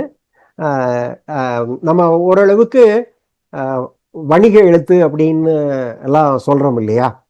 ஆஹ், அந்த அந்த முழுக்க அந்த மாதிரின்னு சொல்ல முடியாது. ஆனா ஜனரஞ்சக பத்திரிகைகள்ல வந்த கதைகள் வந்து பெரும்பாலும் இந்த தொகுப்புல இருக்குது. வாசகனுக்காக எளிய வாசகன் புரியணும் அப்படிங்கிற முறையில அவரு எழுதிட்டு போறாரு. ஜெயந்தன் அளவுக்கு அப்படின்லாம் நம்ம ஒப்பிடக்கூடாது. ஒவ்வொருத்தருக்கும் அவங்களுக்கு ஒவ்வொரு கதை சொல்லல் முறை இருக்கும். ஒவ்வொரு விதத்துல அவங்க கதை சொல்லுவாங்க. இந்த சிறுகதை தொகுப்பு வந்து வாசிக்க வேண்டிய சிறுகதை தொகுப்புகள்ல ஒண்ணு அப்படிங்கிறதுல வந்து எந்த விதமான கருத்து வேறுபாடும் கிடையாது. இதுல வந்து மொட்டைன்னு ஒரு சிறுகதையில ரொம்ப சுருக்கமா சொல்றதா இருந்ததுன்னா, காதல் கல்யாணம் பண்ணிக்கிற 2 பேரு அதை அவங்க குடும்பங்கள்ல ஏத்துக்கல. அந்த பையனோட குடும்பத்துல அந்த பொண்ணு வந்து தாழ்த்தப்பட்ட இனத்தை சேர்ந்த பொண்ணு, அழகான பொண்ணு. அவ மேல அந்த பையன் வீட்டுல சேர்ந்த அவளோட நாத்தனார் மத்தவங்க எல்லாம் அவளுக்கு வந்து ரொம்ப நீண்ட முடி, தலைமுடி வந்து கீழே வரைக்கும் தொங்கும். அதை வச்செல்லாம் இதை வச்சுதான் மயக்கி அவளோட சகோதரனை நீ கைக்குள்ள போட்டியான்லாம் கூட அவளை கிண்டல் அடிப்பாங்க, எவ்வளவோ இழிவுபடுத்துவாங்க. கதையில வந்து அவ ஒரு பையனை பிறந்ததுக்கு அப்புறம் அவங்க அண்ணன் அவன் இறந்து, அந்த பெண்ணோட கணவன் வந்து இறந்து போயிடுறான். இறந்து போனதுக்கு அப்புறம் அப்ப பைசங்க ஒரு பையன் +2 படிக்கிறான், இன்னொருத்தன் 10th படிக்கிறான். இவ வந்து தன்னோட அந்த அந்த வருஷம் முடிகிறப்போ இல்ல ஒரு வருஷம் முடியறதுக்கு முன்னாடியே போய் பழனி கோயில்ல போய் மொட்டை போடுறான். பசங்க 2 பேரையும் கூப்பிட்டு போறா. இந்த பசங்களுக்கு அம்மா மொட்டை போட போறா அப்படிங்கிறது வந்து அவங்க 2 பேருக்குமே பிடிக்கல. அவங்க எதுக்குமா அப்படின்லாம் அவங்க அழுகுறாங்க. ஆனா அவ வந்து முடிய வந்து இது பண்றா. பண்ணிட்டு அவ வந்து அந்த பையனோட வீட்டுல போய் அவன் நாத்தனார்கிட்ட கேள்வி கேட்கிறா. இந்த முடி இதுதானே உங்களை எல்லாத்தையும் உறுத்திக்கிட்டு இருந்தது, என்ன நான் இப்ப இந்த முடியை கொடுத்துட்டேன், நீ இப்ப என் புருஷனை நீ திருப்பி கொடுப்பியா அப்படின்னு கேட்பா. அப்போ அந்த அந்த ஒரு பெண்ணை வந்து அத அவங்க நாத்தனாருங்கிற முறையில அதை மட்டும் எடுத்துக்க வேண்டியது இல்லை. ஒரு சமூகம் வந்து ஏதோ ஒண்ணு ஒருத்திக்கு ஒரு வாழ்க்கை அமைஞ்சதுன்னா அவட்ட இருக்கக்கூடிய ஏதோ ஒரு பிளஸ்ஸ வச்சு அவளை ஏளனம் செய்யறதுலதான் அது தயாரா இருக்குது அப்படிங்கிறதையும். ஆனா காதல் செய்யறவங்களுக்கு வந்து அது ஒரு பொருட்டே இல்லை. அது வந்து அதையும் தாண்டி இருக்கிற ஒரு அன்புதான் முக்கியமானது அப்படிங்கிறதையும் வந்து ரொம்ப அழகா சொல்லியிருக்கிறாரு. இதுல இன்னொரு சிறுகதையும் சொல்லணும். இந்த தொண்டு கூலி அப்படிங்கிற சிறுகதையில பாத்தீங்கன்னா ஒரு வீட்டு புரோக்கர், அந்த வீட்டு புரோக்கரை வந்து இவங்க ஒரு வீடை விற்பாங்க. அதுல சில சிக்கல்கள்லாம் இருக்கும். ஒரு குடும்பம் ஒரு வீட்டை விற்குது. அத இவங்க யார் மூலமா அந்த வீட்டை விற்கிறதுக்காக தொடர்பு கொண்டாங்களோ அந்த புரோக்கர் இறந்து போயிடுவாரு. அவரு சார்புல இன்னும் 2 பேர் சேர்ந்துதான் அந்த வீட்டை தரகு பேசி எல்லாத்தையும் முடிச்சிருப்பாங்க. இவங்க குடும்பத்துக்கு இடையிலேயே வந்து முன்னாடி என்ன இப்போ 3 பேர் சேர்ந்துன்னா கொடுக்க வேண்டிய அந்த கமிஷனை வந்து அவன் ஒருத்தன் இறந்து போயிட்டாரு இல்லையா, நம்ம யார் மூலம், அப்ப 2 மடங்கு கொடுத்தா போதும்ல, 3 பங்கு சேர்த்து கொடுக்க வேண்டாம்ல. ஏன்னா 1 கோடி ரூபாய்க்கு மேல அதை விற்கல, கமிஷன் 2%, 3%, எவ்வளவோ போயிருது இல்லையா. இதெல்லாம் அவங்க கனெக்ட் பண்ணிட்டு பேசிக்கிட்டு இருப்பாங்க. இப்போ அங்க அந்த ரெஜிஸ்ட்ரேஷன் பண்ணையில எடுக்கக்கூடிய தடங்கல்கள், அப்புறம் நேரம் கடந்து போய்கிட்டு இருக்கிறது, இதுக்கு இடையில அந்த புரோக்கர் இப்போ அந்த புரோக்கர் இருந்ததுனால இப்போ ஒரு புரோக்கர் பண்ணிக்கிட்டு இருக்கிறாரு இல்லையா, அதுதான் தொண்டு கூலிங்கிற தலைப்பு. அது அவர் வந்து இடையிலேயே வேற இடத்துக்கெல்லாம் போய் அலைஞ்சிட்டுலாம் வருவார், அவரு சில சொந்த வேலைகள் காரணமா. இங்க வந்து பேசிக்கிட்டு இருக்கையில அந்த புரோக்கர் பேசுறது எல்லாமே இவங்க வந்து வியாபார கண்ணோட்டத்தோடயே பார்த்துட்டு இருப்பாங்க. பொதுவா வந்து நம்ம ஒவ்வொரு நிறைய கதைகள் இந்த மாதிரி கதைகள் வந்திருக்கும். அவங்கள வந்து நாம வந்து சமுதாயத்துல அவங்க இப்போ ஹாஸ்பிட்டல்ல செக்யூரிட்டி இருக்கிறான்னா அவன் காசு போடுவான், கவர்மெண்ட் ஹாஸ்பிட்டல்ல செக்யூரிட்டி உள்ள போறதுக்கெல்லாம். இந்த மாதிரி ஒவ்வொருத்தரை பத்தியும் ஒவ்வொரு ப்ரீ டெட்டர்மின்ட் ஒரு ஒரு இது இருக்கும். நம்ம ஒவ்வொருத்தருக்கும் ஒரு எண்ணம் இருக்கும். அத மாதிரிதான் புரோக்கர்கள். அப்படின்னா அவங்க ஏச்சி பிழைக்கிறவங்கிற இது இருக்கிறது சூழ்நிலை. இவங்க எண்ண ஓட்டம் அப்படியே ஓடிக்கிட்டே இருக்கும். கடைசியில அவன் என்ன சொல்லுவானோ, உச்சத்துல எல்லாம் முடிஞ்சதுக்கு அப்புறம் எப்படி இவங்க எல்லாம் எப்படி இது பண்ணலாம், குறைச்சி கொடுக்கலாம்னு பேசிட்டு இருக்கையில அவன் வந்து புரோக்கேஜே வேண்டான்டுவான். என்னன்னா என்னன்னா அவர் தானே அந்த இதை சொல்லி கொண்டு வந்தாரு. அவர் இறந்து போயிட்டாரு. அவர் குடும்பத்துக்கு கொடுக்கலாம்னா அவர் குடும்பத்திலேயே அவர் தனிக்கட்டையான ஆளு. அவர் யாரும் ஆள் கிடையாது. அதனால அவரே இல்லாத பட்சத்துல எங்களுக்கு எதுக்கு அந்த அந்த அந்த பணம்? அது வந்து இத்தனைக்கும் அது ஒரு பெரிய பணம், கமிஷன் அது. அப்போ காத்துல ஒரு சிட்டு அவன் பேசிட்டு இருக்கல, அவன் இல்ல நான் எனக்கு இன்னொரு வேலை இருக்கு கிளம்புறேன்னு சொல்லிட்டு கிளம்பில காத்துல ஒரு சிட்டு பறந்து வரும். அதை எடுத்து பார்த்தோம்னா அன்னைக்கு எனக்கு ஒரு வேலை இருக்குன்னு அவன் சொல்லிட்டு போயிருப்பான் இல்லையா, அந்த டேட்ல இருக்கக்கூடிய ஒரு 8000 ரூபாய்க்கு ஏதோ ஒரு நகையை அடகு வச்சு அவன் பையனுக்கு ஃபீஸ் கட்டணும் அப்படிங்கிறதுக்காக பணத்தை அடகு வச்சு கட்டிட்டு வந்தான். அவன் குடும்ப சூழ்நிலை நெருக்கடி எல்லாம் அப்படி இருக்கு.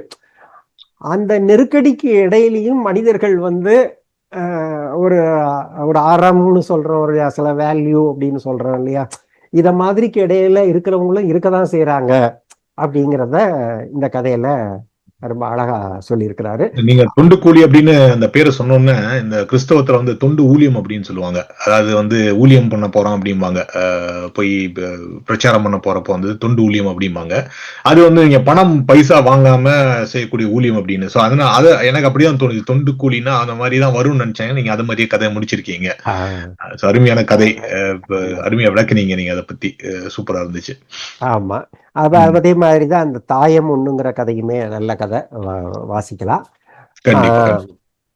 நல்லது. அப்புறம் அடுத்தது நீங்க புதைமணல் அரவிந்தன் அவருடைய சிறுகதை தொகுப்பு பத்தி பேசியிருந்தீங்க. அதை பத்தி சொல்லுங்களேன் கொஞ்சம். ஆமா, அரவிந்தன் எல்லாருக்கும் தெரிந்த ஒரு எழுத்தாளர். காலச்சுவடு பப்ளிகேஷனோட இணைந்து நீண்ட காலமா செயலாற்றிட்டு இருக்கிறாரு. இன்னைக்கு நவீன சிறுகதைகள் எழுதுறதுல முக்கியமான எழுத்தாளர் அரவிந்தன்.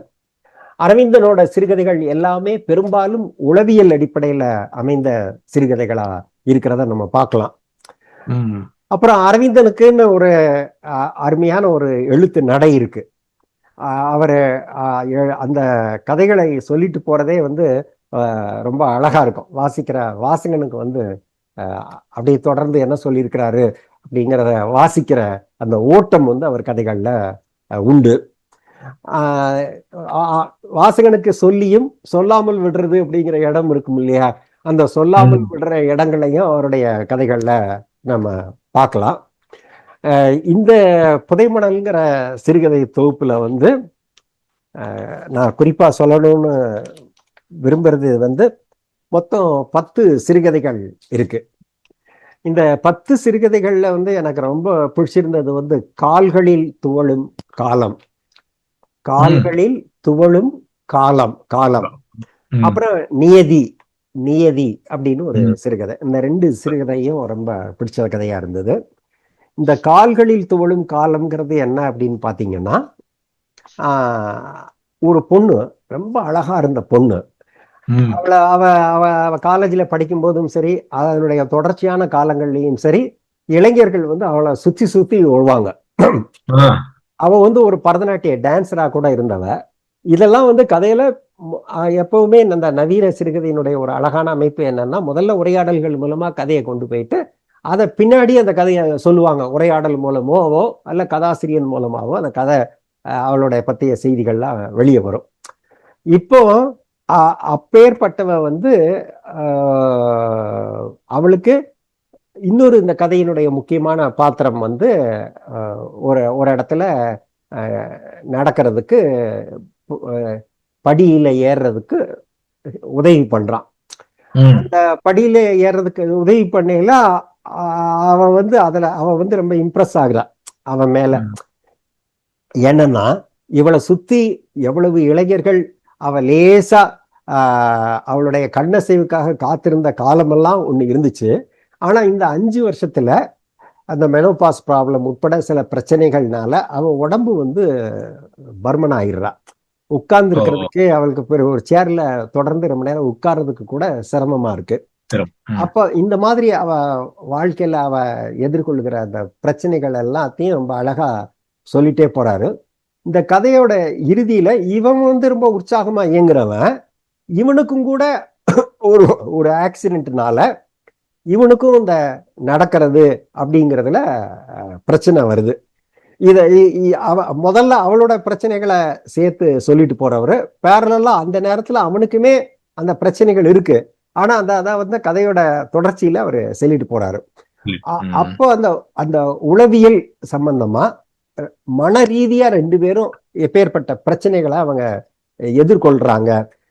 நேர் எதிரடையான அவங்க வாழ்க்கை முறைகளே எப்படின்னா அவ்வளவு பிரிஸ்காவும் ஆக்டிவாவும் இருந்தவங்க. அவங்க எதிர்கொள்கிற அந்த பிரச்சனைகளை இந்த கதையில ரொம்ப அழகா சொல்லியிருக்கிறாரு. அருமை அருமை. நீங்க சொன்ன மாதிரி அரவிந்தன் தொடர்ச்சியா காலச்சுவடுல இயங்கிட்டு இருக்காரு. அவருடைய புஸ்தகங்கள்லாம் பெரிதும் வாசிக்கப்படுதுன்னு சொல்லுங்க. அடுத்தது கடைசி புக்கு ஆரணங்கு, கிருஷ்ணமூர்த்தியோட புஸ்தகம். அதை பத்தி கொஞ்சம் சொல்லுங்க. ஆரணங்கு கிருஷ்ணமூர்த்தியோட புத்தகம் இது ஒரு சிறுகதை போட்டியில பரிசு பெற்ற சிறுகதை தொகுப்பு ஆரணங்கு. கிருஷ்ணமூர்த்தி தற்போதைய எழுத்தாளர்கள்ல ஒரு கவனம் பெற்ற எழுத்தாளராக இருக்கிறார். இதுல இந்த கதையை பத்தி அவரே ஒரு தன்னுடைய முன்னுரையில ஒரு சின்ன குறிப்பு தராரு. அத சொல்றது ரொம்ப பொருத்தமா இருக்கும்னு நினைக்கிறேன் நானு. என்ன அப்படின்னு கேட்டீங்கன்னா, அகந்தையை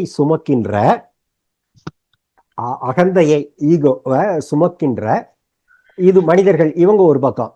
அப்புறம் இலக்குகள் குறித்து புதிய அவதானிப்புகளை உருவாக்கி கொண்டிருக்கின்ற மனிதர்களை குறித்த இந்த 8 சிறுகதைகளை இந்த கதைகள்ல, இந்த தொகுப்புல எழுதியிருக்கேன். இந்த தலைமுறை இடைவெளியில் அர்த்தம் மாறுகின்ற மரபும், கொஞ்சம் ரொம்ப கவனமா தான் அவர் என்ன சொல்றாருங்கிறத பார்க்கணும். தலைமுறை இடைவெளியில் அர்த்தம் மாறும் மரபும், அப்புறம் தவறும் மாறும் மரபும் ஒழுங்கும் அகந்தையை சீண்டுகிறது. துறக்கவும் இயலாமல் தக்க வைக்கவும் இயலாமல் போகும் தருணங்களை படம் பிடிக்க முயன்றிருக்கிறேன். அப்போ பழைய மாதிரியே ஈகோவாவும் இது பண்ண முடியல,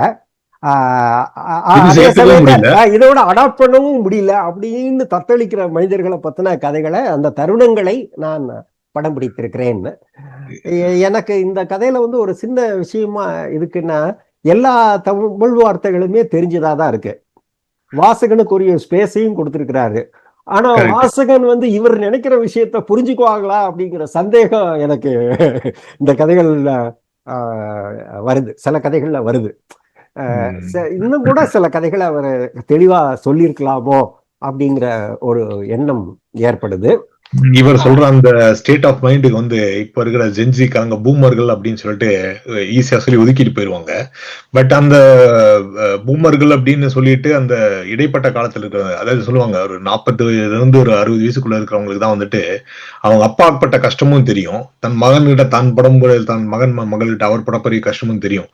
அந்த மாதிரி ஒரு திருசங்க நிலையில இருந்து பாக்குறத கதையில எழுதியிருக்காரு அப்படின்னு நீங்க சொல்றது நான் புரிஞ்சுக்கிறேன். ஆமா, அதான் ரொம்ப தெளிவாக சொல்லிட்டாரு. இப்ப சடங்குன்னு எடுத்துக்கிட்டீங்கன்னா, இறந்த அப்பாவுக்கோ இல்ல தாத்தாவுக்கோ செய்ய வேண்டிய சில சடங்குகளை செய்யறது அப்படிங்கிறது குடும்பங்கள்ல. ஆனா அவங்க இன்றைய நவீன வாழ்க்கையை வாழ்ந்துகிட்டு இருக்காங்க.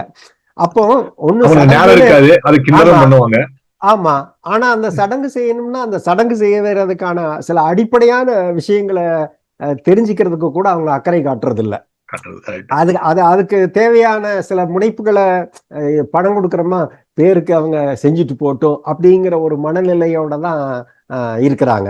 அதற்கு தேவையான விஷயங்களை நம்ம செய்யணுங்கிற அளவுக்கு கூட அவங்களுக்கு அக்கறை இல்லை அப்படிங்கிறதையும் அந்த கதைகள்ல சொல்றாரு. முக்கியமா அவரு இந்த இந்த தலைப்பு கதை ஆரணங்குங்கிற இந்த கதை ரொம்ப ஒரு அருமையான கதை. இந்த ஆரணங்குங்கிற கதையில ரொம்ப சுருக்கமா சொல்றதா இருந்ததுன்னா, மூத்தவர் பெரியவர், அவர் இறந்து போறாரு. அவரோட மகனுக்கு பேரன், இந்த பேரனோட பார்வையிலையும் அப்புறம் அவரோட மகள் பார்வையிலையும் இந்த கதை சொல்லி இருக்கிறாரு. இப்போ இந்த பையன் இருக்கிறான் இல்லையா, பேரன் இருக்கான் இல்லையா, இந்த பேரனுக்கு ஒரு சித்தப்பா உண்டு. சித்தப்பாவா பெரியப்பாவா சம்திங், அவங்க அப்பா கூட பிறந்த ஒரு சகோதரன். ஆமா, அவன் இறந்து போயிடுறான் சின்ன வயசுலயே. இந்த இந்த சஸ்பென்ஸ் வந்து ஆனா குடும்பங்கள்ல அந்த அவனோட பங்கு அதை பத்தி அவங்க அப்பா பேசினதே கிடையாது.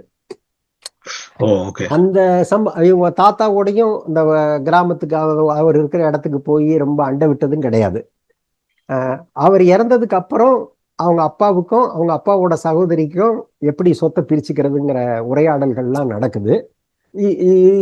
அப்போ அவருடைய சகோதரன், உங்க அப்பாவோட சகோதரன் இறந்து போனான் இல்லையா, அவனை பத்தின ஒரு மர்மம், அந்த மர்மம் அந்த மர்மம் வந்து அவன் ஒரு பெண்ணை, இன்னொரு ஜாதியை சேர்ந்த ஒரு பெண்ணை காதலிக்கிறான். அவங்க அப்பா, அதாவது இந்த கதை சொல்லிட்டு இருக்காரு இல்லையா, இவனோட தாத்தா அதை ஒத்துக்க மாட்டேங்கிறாரு. இப்ப அது கடைசியில கதையோட இறுதியில எப்படி ரிப்பீட் ஆகுதுன்னு கேட்டீங்கன்னா, இவன் ஒரு பொண்ணை காதலிக்கிறான்.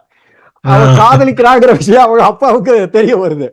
இவங்க அப்பா வந்து தன்னுடைய சகோதரன் காதலிக்கிறத கூட அவங்க அப்பாவோட போக்குல தான் கிட்டத்தட்ட அவர் நேரடியா சொல்லாட்டா கூட அந்த மனோபாவத்துலதான் இவனோட அப்பா இருந்திருக்கிறாரு.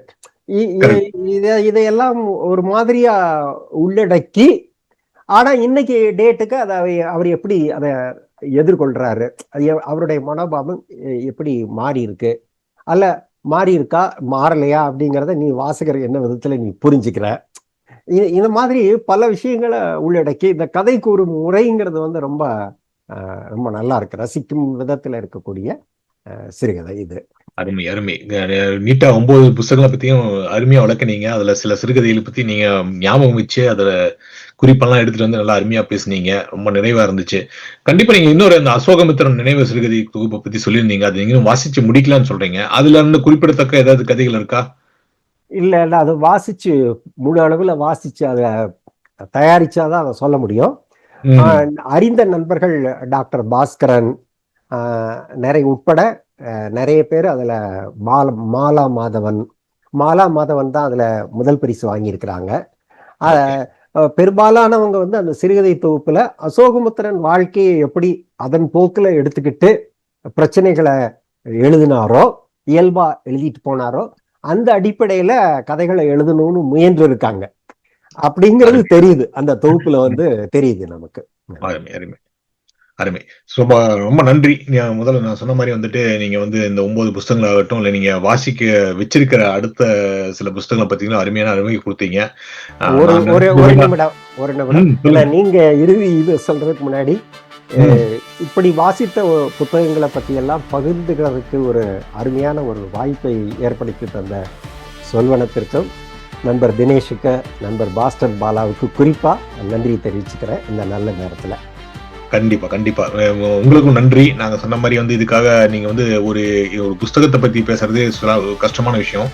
அதுல இது சிறுகதை தொகுப்பு. அந்த சிறுகதை தொகுப்புல வந்து உங்களுக்கு பிடிச்சதெல்லாம் எடுத்து நீங்க வாசிக்கிறத வந்து இயல்பா வாசிச்சுட்டு போயிடலாம். ஆனா அதுக்கான நோட்ஸ் எடுத்து அதை வந்து நீங்க பகிர்ந்துறது ரொம்ப பெரிய விஷயம். ஸோ அதுக்கு நீங்க வந்து முயற்சி எடுத்து ஒவ்வொரு புஸ்தகத்திலையும் உங்களுக்கு பிடிச்ச கதைகள் என்ன, அது ஏன் பிடிச்சிச்சு அப்படின்னு சொல்லிட்டு அருமையா விளக்குனீங்க. ஸோ இது வந்து நம்ம வாசகர்களுக்கு இது வந்து ஒரு உத்வேகத்தை கொடுக்கும். நிறைய வாசிப்பாளர்கள் சொல்வனம் வந்து சொற்களால் கட்டப்பட்ட ஒரு அமைப்பு தான். அந்த அமைப்புல வந்து வாசிப்பாளர்கள் நிறைய பேர் இருக்காங்க. அவங்களும் நிறைய பேர் இது மாதிரி முன் வந்து அந்த அப்ரிசியேஷன் ஆஃப் லிட்ரேச்சர் அப்படிங்கிறது தான் சொல்வனத்தோட குறிக்கோளே. ஸோ அந்த அப்ரிசியேஷன் நீங்க அருமையா பண்ணியிருக்கீங்க. அது இன்னும் மேலும் வளரணும் அப்படின்னு சொல்லிட்டு உங்களுக்கு நன்றி தெரிவிச்சுக்கிறேன். 2025 அருமையா இருக்கு. நீங்க 2026 அமர்க்கலமா இருக்க போகுதுன்னு நினைக்கிறேன். மேபி இந்த சென்னை புத்தக திருவிழா முடிஞ்ச பிறகு பாத்தீங்கன்னா நிறைய பேர் புத்தகம் வாங்கிட்டு வருவாங்க. ஸோ அதை பத்தி கண்டிப்பா ஒரு சீரீஸ் நம்ம பண்ணலாம் அப்படின்னு நினைக்கிறேன். ஸோ தட்ஸ் இட் பாலா, ரொம்ப நன்றி. நீங்களும் வந்து அறிமுகப்படுத்தினீங்க. மந்திரமூர்த்தி நீங்களும் வந்து அருமையா நல்லபடியா பேசினீங்க. 2025 அருமையான வருடமாக ஆரம்பிச்சது. மீண்டும் அடுத்த வருடம் சந்திப்போம். 2025 சொல்வனத்தோட சிறுகதை தொகுப்புகள் ஸ்பெஷல் அப்படின்னு கூட வச்சுக்கலாம். ஒரு நாவல் நம்ம நண்பர் அப்துல் கலாம் ஆசாத் இருந்தாலும் நிறைய தொகுப்புகள் பத்தி பேசியிருக்கோம் அப்படிங்கிறது நன்றி தெரிவிச்சு முடிச்சுக்கிறோம். நன்றி.